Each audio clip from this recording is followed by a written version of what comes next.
السلام علیکم ورحمۃ اللہ وبرکاتہ۔ الحمدللہ الذی ہدانا لہذا وما کنا لنہتدی لولا ان ہدانا اللہ، نحمدہ ونصلی علی رسولہ الکریم، اما بعد فاعوذ باللہ السمیع العلیم من الشیطان الرجیم، بسم اللہ الرحمن الرحیم۔ رب اشرح لی صدری ویسر لی امری واحلل عقدۃ من لسانی یفقہوا قولی، ربی یسر ولا تعسر وتمم بالخیر۔ الحمدللہ آج ہمارا 12واں پارہ سٹارٹ ہوگا۔ سورہ ہود ہے، 12ویں پارے سے پہلے 11ویں پارے سے یہ سورت سٹارٹ ہو جاتی ہے۔ ہم سورہ ہود سے ہی آغاز کریں گے۔ بسم اللہ الرحمن الرحیم۔ سورہ ہود جو ہے اس کا نمبر ترتیب میں، مصحف کی ترتیب میں تو 11 ہے، لیکن نزولی ترتیب کے اعتبار سے یہ سورت جو ہے یہ 52 نمبر پہ ہے، اور یہ مکی صورتوں کے اس سلسلے کی صورت ہے جس میں بہت عروج پہ تھا کفار کا ظلم و ستم بھی، اور ان کی طرف سے مطالبے بھی زور و شور سے جاری تھے کہ اللہ تعالیٰ نے اگر ہم پہ کوئی عذاب نازل کرنا ہے تو اللہ تعالیٰ وہ عذاب لے کیوں نہیں آتا۔ اس طرح کے مطالبے نبی صلی اللہ علیہ وآلہ وسلم سے کیے جا رہے تھے۔ ایک دفعہ حضرت ابوبکر صدیق نے رسول اللہ صلی اللہ علیہ وآلہ وسلم سے پوچھا کہ یا رسول اللہ، آپ کے چہرے پر بڑھاپے کے آثار دیکھ رہا ہوں۔ آپ نے فرمایا شیبنی ہود و اخواتہا، مجھے بوڑھا کر دیا ہے ہود اور اس کی بہنوں نے، یعنی سورہ ہود جو ہے، سورہ ہود اور اس کی بہنوں نے۔ شیبتنی ہود و اخواتہا، مجھے سورہ ہود اور اس جیسی اس کی ہم مضمون صورتوں نے بوڑھا کر دیا ہے۔ اس سے اندازہ ہوتا ہے کہ جب ان صورتوں میں پے در پے اللہ کی طرف سے تنبیہات نازل ہو رہی تھیں تو آپ کو ہر وقت یہ اندیشہ رہتا تھا کہ کہیں اللہ کی دی ہوئی مہلت ختم نہ ہو جائے اور وہ آخری گھڑی نہ آ جائے جب اللہ تعالیٰ کسی قوم کو عذاب میں پکڑ لینے کا فیصلہ کرتے ہیں۔ تو یہ صورت ان صورتوں میں سے ہے جس میں 10 رکوع ہیں اس کے، اور 123 آیات ہیں، اور وجہ تسمیہ جیسا کہ نام ہی سے ظاہر ہے اس میں حضرت ہود علیہ السلام کا قصہ بھی ہے۔ سورہ ہود اور اس سے پچھلی صورت جو تھی سورہ یونس، ان دونوں کا جوڑے کا تعلق ہے۔ دونوں میں ہی انباء و رسول کا ذکر ہے، یعنی رسولوں کے قصے اس میں بیان کیے گئے ہیں۔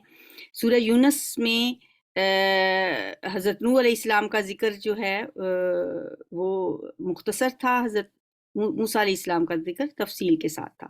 یہاں اس کے اپوزٹ ہے، حضرت نوح علیہ السلام کا ذکر یہاں تفصیل کے ساتھ ہوگا اور موسیٰ علیہ السلام کا ذکر بالکل سرسری انداز میں ہوگا۔